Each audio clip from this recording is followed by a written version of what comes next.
ଏଥର ନୂଆବର୍ଷ ଚୁପଚାପ ଆସିଯାଇଛି। ନଥିଲା ପାର୍ଟି, ନଥିଲା ମଦ୍ୟପାନ କି ନାଚ ଗୀତ। ସତ୍ୟ ଶୀଘ୍ର ଉଠି ପଡ଼ିଲା ଆଜି। ସବୁ ବର୍ଷ ପରି ଏଥର ତା ମୁଣ୍ଡରେ ହ୍ୟାଙ୍ଗଓଭର ନାହିଁ। ସାନ୍ ଫ୍ରାନ୍ସିସ୍କୋ ବେ ଏରିଆରେ ପୁଣି ଏକ ନୂଆ ଦିନ। ପ୍ରାୟ ପ୍ରତିଦିନ ଏଠି ସକାଳୁ କୋହଲା ପାଗ।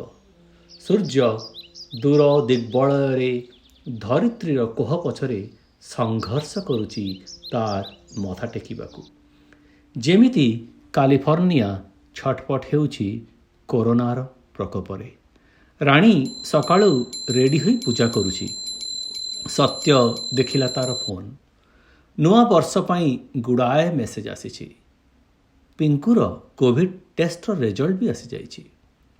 4 ଦିନ ହେଲା ପିଙ୍କୁର ଦେହ ଟିକେ ଭଲ ନାହିଁ।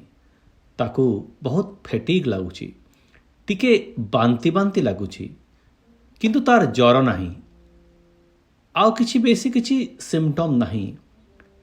ସେ କଲେଜରେ ଭାଇରସ୍ ଉପରେ ପଢ଼ୁଛି, ସେଥିପାଇଁ ସେ କୋଭିଡ଼ ଟେଷ୍ଟ ପାଇଁ ଜିଦ୍ କରିଥିଲା। ସେ ଆସିବା ପୂର୍ବରୁ ତାର ଟେଷ୍ଟ ବି ନେଗେଟିଭ୍ ଆସିଥିଲା। ତା ରୁମ୍ରେ ହିଁ ସେ କ୍ୱାରେଣ୍ଟାଇନ୍ କରୁଛି, କାହାକୁ ତା ପାଖ ମାଡ଼ି ଦେଉନି। ରାଣୀକୁ ବି ଟିକେ ଥଣ୍ଡା ଧରିଛି କାଲିଠୁ। ସେ ବି ମାସ୍କ ପିନ୍ଧୁଛି। ରାଣୀ ପୂଜା ସାରି ଆସିଲା ସେତେବେଳେ। ସତ୍ୟ କହିଲା, ଆଗୋ ଶୁଣୁଛ, ପିଙ୍କୁର ଟେଷ୍ଟ ରେଜଲ୍ଟ ଆସିଗଲା। ରାଣୀ ଧାଇ ଆସି ବଡ଼ କନଫିଡେନ୍ସ ସହ କହିଲା, ନେଗେଟିଭ୍ ହିଁ ଥିବ। ସତ୍ୟ ରେଜଲ୍ଟ ଦେଖି ଆଚମ୍ବିତ ହୋଇଗଲା। ପଜିଟିଭ୍। ରାଣୀ ଫୋନ୍ଟାକୁ ଛଡ଼େଇ ନେଇ କହିଲା, ଅସମ୍ଭବ। ହଡ଼ବଡ଼ ହୋଇ ମାସ୍କ ପିନ୍ଧୁ ପିନ୍ଧୁ କହିଲା, ତାହେଲେ ମୋତେ ବି ସିଓର ଡେଇଁଥିବ।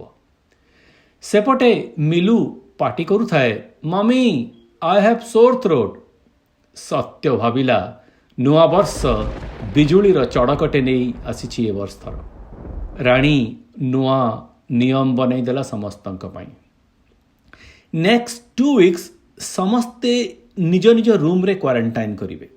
ସବୁବେଳେ ମାସ୍କ ପିନ୍ଧିବା। ତାପରେ ସତ୍ୟକୁ ଦେଖି କହିଲା, ତୁମର କିଛି ସିମ୍ପଟମ୍ ନାହିଁ, ତମେ ରହିବ ତଳେ ଡେନ୍ରେ। ପିଙ୍କୁ ବହୁତ ଡିପ୍ରେସ୍ଡ ଅଛି। ଭାବୁଥାଏ ସେ ତା ପରିବାରକୁ ଅଯଥା ବିପଦରେ ପକାଇ ଦେଇଛି। ସେ ତା ସାଙ୍ଗମାନଙ୍କୁ ଇନଫର୍ମ କରୁଥାଏ। ପିଙ୍କୁର ମାନସିକ ସ୍ଥିତି ଦେଖି ରାଣୀର ଚିନ୍ତା ଆହୁରି ବଢ଼ିଯାଉଥାଏ। ସତ୍ୟ ଆଉ ରାଣୀ ତ ପ୍ରାୟ ବର୍ଷେ ହେଲା କାହାକୁ ଭେଟି ନାହାନ୍ତି। ସବୁ ଗ୍ରୋସରୀ ଅନଲାଇନ୍ ଅର୍ଡ଼ର କରୁଛନ୍ତି। ସତରେ ହେଉ ନା ସାଇକୋଲୋଜିକାଲି ହେଉ, ରାଣୀର ଦେହ ଆଉ ଟିକେ ଖରାପ ଲାଗୁଥିଲା। ଆଜି ଏଠି ସବୁ ବନ୍ଦ। କେମିତି ଡାକ୍ତରଙ୍କ ସହ ସେ କଥା ହୁଅନ୍ତା? ତା ଝିଆରୀ ଇଶାନୀ ଅନମୋଲ ଭାଇଙ୍କ ଝିଅ କୋଭିଡ଼ ହସ୍ପିଟାଲରେ ଡାକ୍ତର। ଇଶାନୀକୁ ପ୍ରଥମ ଥର ଦେଖିଲା ବେଳେ ତାକୁ 8-9 ବର୍ଷ ହେଇଥିଲା। ନୂଆ ନୂଆ ଆସିଲା ବେଳେ ଅନମୋଲ ଭାଇ, ଟିକି ଭାବି ଆଉ ସେମାନେ ଏକା ଆପାର୍ଟମେଣ୍ଟ କମ୍ପ୍ଲେକ୍ସରେ ରହୁଥିଲେ।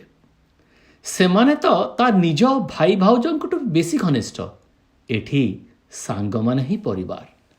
ସେତେବେଳେ ଏଠି ବେଶୀ ଇଣ୍ଡିଆନ୍ ନଥିଲେ। ଇଶାନୀର ଫେଭରାଇଟ୍ ଅଙ୍କଲ ଥିଲା ସତ୍ୟ।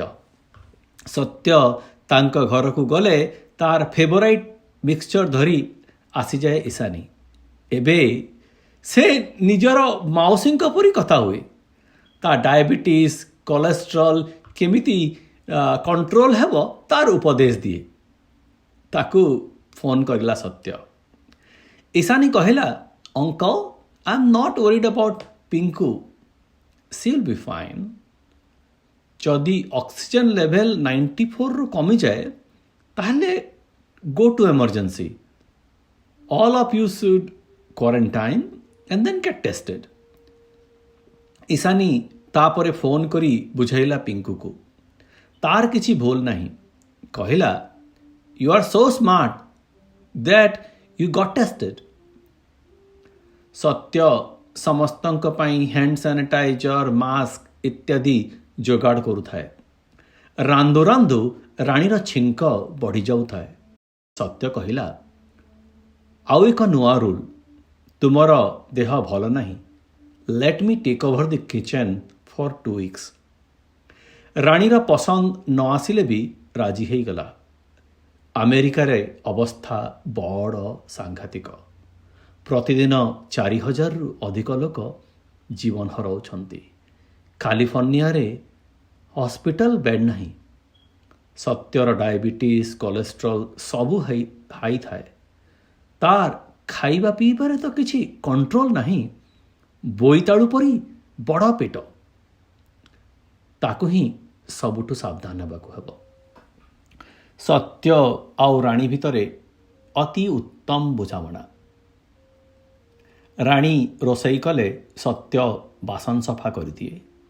ରାଣୀ ପିଲାଙ୍କ ପଢ଼ା ବୁଝେ, ସତ୍ୟ ତାଙ୍କର ଏକ୍ସଟ୍ରା କରିକୁଲାର ଆକ୍ଟିଭିଟିଜ୍ ପାଇଁ ଡ୍ରାଇଭ୍ ଆରାଉଣ୍ଡ କରେ। ରାଣୀ ଅଫିସରୁ ବିଳମ୍ବରେ ଫେରିଲେ ସତ୍ୟ ରୋଷେଇ କରିଦିଏ। ସତ୍ୟର କିନ୍ତୁ ରୋଷେଇରେ ଏତେ ଏକ୍ସପେରିଏନ୍ସ ନାହିଁ। କେମିତି ସମ୍ଭାଳିବ ଏତେ ଦିନ?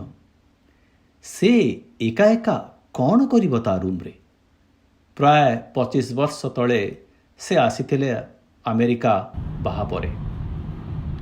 ତା ପରଦିନ ସତ୍ୟ ଗୋଲ୍ଡେନ୍ ଗେଟ୍ ଦେଖାଇବାକୁ ନେଇଯାଇଥିଲା। ଗୋଲ୍ଡେନ୍ ଗେଟ୍କୁ ଦେଖାଇ କହିଲା, this is the gateway to land of opportunity. Rani ଭାବୁଥାଏ, ୟାର ରଙ୍ଗଟା ଲାଲ, କାହିଁକି ୟାର ନା ଗୋଲ୍ଡେନ୍ ଗେଟ୍? ଫେରିଲା ବେଳେ ହାଇୱେରେ ସାନୋଜେ ସାଇନ୍କୁ ଦେଖି ସାନ୍ ଜୋସ୍ ଏଠୁ କେତେ ଦୂର ପଚାରିବାରୁ ଠୋ ଠୋ କରି ହସିଲା ସତ୍ୟ।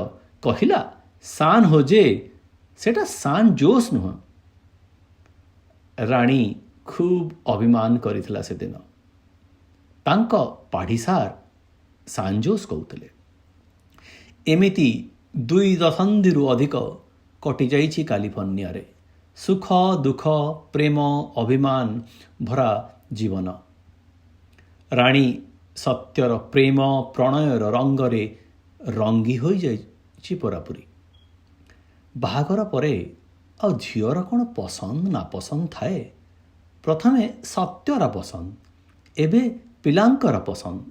ତାକୁ କ'ଣ ଭଲ ଲାଗୁନଥିଲା, କ'ଣ ଭଲ ଲାଗୁଥିଲା, ତାର ଇଚ୍ଛା ଅନିଚ୍ଛା ସବୁ ପୁରାପୁରି ଭୁଲି ଯାଇଛି ସେ।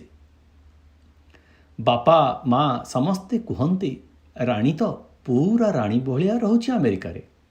ବାପା ଗର୍ବରେ ସାଙ୍ଗସାଥୀଙ୍କୁ କୁହନ୍ତି, କେମିତି ତାଙ୍କ ଝିଅ ବଡ଼ IT କମ୍ପାନୀରେ ମ୍ୟାନେଜର ଅଛି।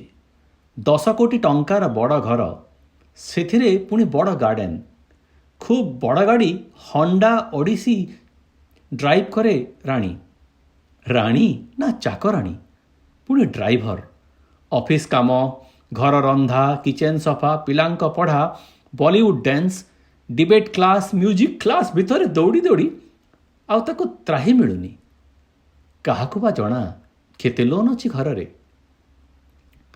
ସତ୍ୟ ତାକୁ ସବୁବେଳେ କୁହେ, କିଛି ଗୋଟେ ହବି ଡେଭଲପ୍ କର, ନହେଲେ ପିଲାମାନେ ବଡ଼ ହେଲେ ତୁମେ ବୋର୍ ହେଇଯିବ।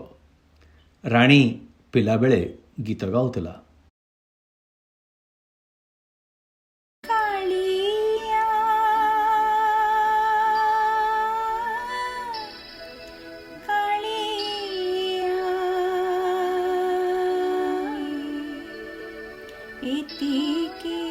ଠାକୁର ଘରକୁ ଯାଇ ପ୍ରାର୍ଥନା କଲା ସେ, ପ୍ରଭୁ ଜଗନ୍ନାଥ, ମୋ ପିଙ୍କୁକୁ ଶୀଘ୍ର ଭଲ କରିଦିଅ। ସତ୍ୟକୁ କିଛି ନ ହେଉ। ସତ୍ୟର ଫେସ୍ ଟାଇମ୍ କଲ୍ ଆସିଲା ସେ ସମୟରେ। ଲଞ୍ଚ ରେଡ଼ି, ମୁଁ ନେଇକି ଆସୁଛି। ଘର କାମ କରି ସତ୍ୟ ଖୁବ୍ ଥକି ଯାଇଥାଏ। ମନେ ମନେ ଭାବୁଥାଏ, କେମିତି ଏତେ କାମ କରିପକାଏ ରାଣୀ। ପାର୍ଟିମାନଙ୍କରେ 30-40 ଜଣଙ୍କ ପାଇଁ 7-8 ରକମର ଖାଦ୍ୟ ବନେଇ ପକାଏ। ସେ ସାହାଯ୍ୟ କରେ, କିନ୍ତୁ ଖାଲି ବାସନ ମଜାରେ। ରାଣୀ ବି ତାପରି IT କମ୍ପାନୀରେ କାମ କରେ। ତାର କାମ ବି ଷ୍ଟ୍ରେସଫୁଲ୍, କିନ୍ତୁ ସେ ତାର କିମ୍ବା ପିଲାଙ୍କ ଡିମାଣ୍ଡ ପୂରା କରିବା ପାଇଁ କେବେ ବି ପଛାଘୁଞ୍ଚା ଦିଏନି। ସତ୍ୟ ରାଣୀକୁ ଖୁସି କରିବା ପାଇଁ କେବେ କିଛି କରିନି, ସବୁବେଳେ ନିଜର ମନମାନି କରିଛି। ଡେନ୍ରେ ବେଡ୍କୁ ଠିକ୍ କରୁ କରୁ ଶୋଇବା ପାଇଁ ବାହାରିଲା ସତ୍ୟ। ରାଣୀ ସତ୍ୟକୁ ଫେସ୍ ଟାଇମ୍ କଲ୍ କରି କହିଲା, ତୁମର ଦେହ ଭଲ ଲାଗୁଛି ତ? ସତ୍ୟ ମୁଣ୍ଡ ହଲାଇ ହଁ ଭରିଲା। କହିଲା, ମୋତେ ଏକା ନିଦ ହେବନି ଏଠି, ମୁଁ ଆସିଯାଉଛି ତମ ପାଖକୁ। ରାଣୀ ଛିଙ୍କୁ ଛିଙ୍କୁ କହିଲା, ମୋ ରାଣ, ମୋ ଟେଷ୍ଟ ନେଗେଟିଭ୍ ନ ହେବା ପର୍ଯ୍ୟନ୍ତ ତମେ ମୋ ପାଖ ମାଡ଼ିବନି। ତୁମ ଘୁଙ୍ଗୁଡ଼ିର ସୁତିଂ ସାଉଣ୍ଡ ବିନା ମୋତେ କ'ଣ ନିଦ ହେବ? ସେଦିନ ରାତିରେ ଆଉ ଶୋଇପାରିଲାନି ସତ୍ୟ। ମନ ଭିତରେ ତାର ଦୁଶ୍ଚିନ୍ତାର ଘୂର୍ଣ୍ଣିବାତ୍ୟାଟାଏ ସୃଷ୍ଟି ହୋଇଗଲା। ରାଣୀର ତ ଟିକେ ଆଜ୍ମା ଅଛି, ଠିକ୍ ଥିବ ତ? ସତ୍ୟର ଛାତି ଭିତରେ ଏକ ବ୍ୟସ୍ତତା ମାଡ଼ି ଆସୁଥାଏ। ସତ୍ୟ ଭାବୁଥାଏ, ମୋତେ ଯଦି କିଛି ହୋଇଯାଏ, ମୋ ଲାଇଫ୍ ଇନ୍ସୁରାନ୍ସର ପ୍ରିମିୟମଟା ବି ଦେଇନି ଏପର୍ଯ୍ୟନ୍ତ। ଲାପଟପ୍ ବାହାର କରି ପ୍ରିମିୟମ ଭରିଲା। ଆରେ ରାଣୀକୁ ତ ତାର ବ୍ୟାଙ୍କ ଆକାଉଣ୍ଟ ବିଷୟରେ କିଛି ବି ଜଣା ନାହିଁ। ଯେଉଁ ଆକାଉଣ୍ଟରେ ରାଣୀର ଦରମା ଜମା ହୁଏ ତାକୁ ବି ସେ କେବେ ଧ୍ୟାନ ଦିଏ ନା। ତାକୁ କୁହେ, ଦେଖ, ହୋମ୍ ଡିପାର୍ଟମେଣ୍ଟ ମୋର, ଫାଇନାନ୍ସ ଡିପାର୍ଟମେଣ୍ଟ ତମର।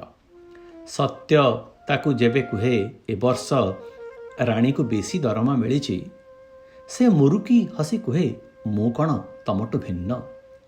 ସତ୍ୟ ତାର ସବୁ ଆକାଉଣ୍ଟମାନଙ୍କର ଲିଷ୍ଟ ବନେଇଲା। ପୁଣି ଶୋଇବାକୁ ଚେଷ୍ଟା କଲେ ବି ନିଦ ଆସୁନଥାଏ। ସେପଟେ ରାଣୀ ବି ଶୋଇପାରୁନଥାଏ।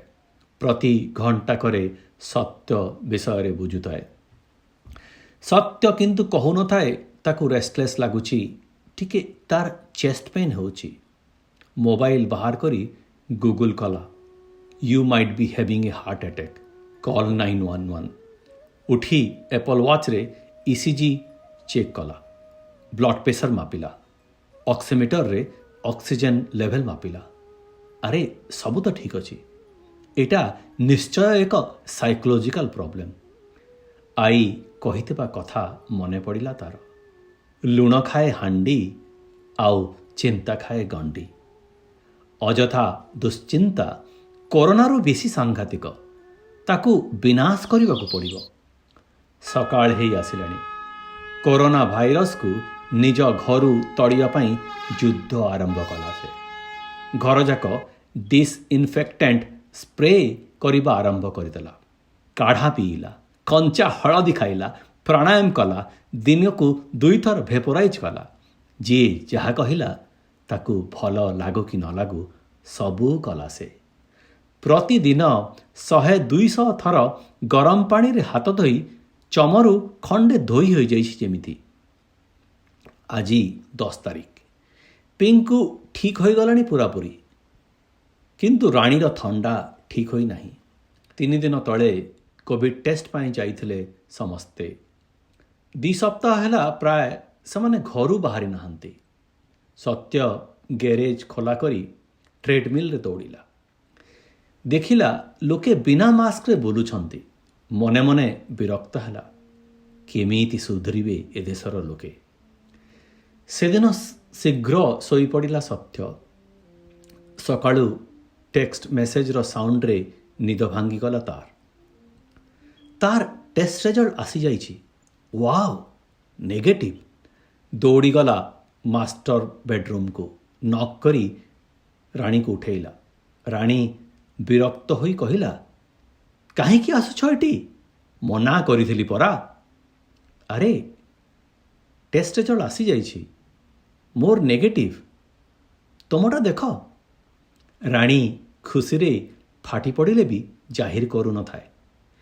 ଦେଖିଲେ କ'ଣ କରିବି, ପଜିଟିଭ ଆସିଥିବ ନିଶ୍ଚୟ। ଆରେ ଚେକ୍ ତ କର। ରାଣୀ ଚିତ୍କାର କରି କହିଲା, ଆରେ ମୋର ପଜିଟିଭ। ନାଇଁ, ଥଟ୍ଟା କରୁଥିଲି, ମୋର ବି ନେଗେଟିଭ। ଭୁଲ ଥିବ କି? ପ୍ରଭୁ ଜଗନ୍ନାଥ ସବୁ ଠିକ୍ କରିଦେଲେ। ସତ୍ୟ କବାଟ ଖୋଲି ରାଣୀକୁ କୁଣ୍ଡାଇ ପକାଇ ଶୋଇପଡ଼ିଲା ତା ପାଖରେ। କହିଲା, RT-PCR ଟେଷ୍ଟରେ ପୁରା ଭୁଲ ରିପୋର୍ଟ ଆସେନା। ଏତେ ଦିନ ପରେ ରାଣୀକୁ ସତ୍ୟର ଆଲିଙ୍ଗନ ତା ବାହାଘରର ପହିଲି ଆଲିଙ୍ଗନ ଭଳିଆ ଲାଗୁଥାଏ। ସତ୍ୟ ପିଲାଙ୍କ ପରି ଖୁସି ହୋଇ ରାଣୀର ଗାଲରେ ଚୁମ୍ବନର ରେଖା ଆଙ୍କି ଦେଉଥାଏ। ଦୁଇ ଜଣ ସତେ ଯେମିତି ପୁଣି ମନରୁ ଦେହରୁ ଏକାକାର ହୋଇଯାଉଥାନ୍ତି। ନୂଆ ବର୍ଷରେ ସୂର୍ଯ୍ୟ ଦେବତା ନାଲିଆ ରଙ୍ଗର ଗୋଲାପ ବିଞ୍ଚି ଦେଉଥାନ୍ତି ଦୁଇ ପ୍ରେମୀଙ୍କ ଉପରେ।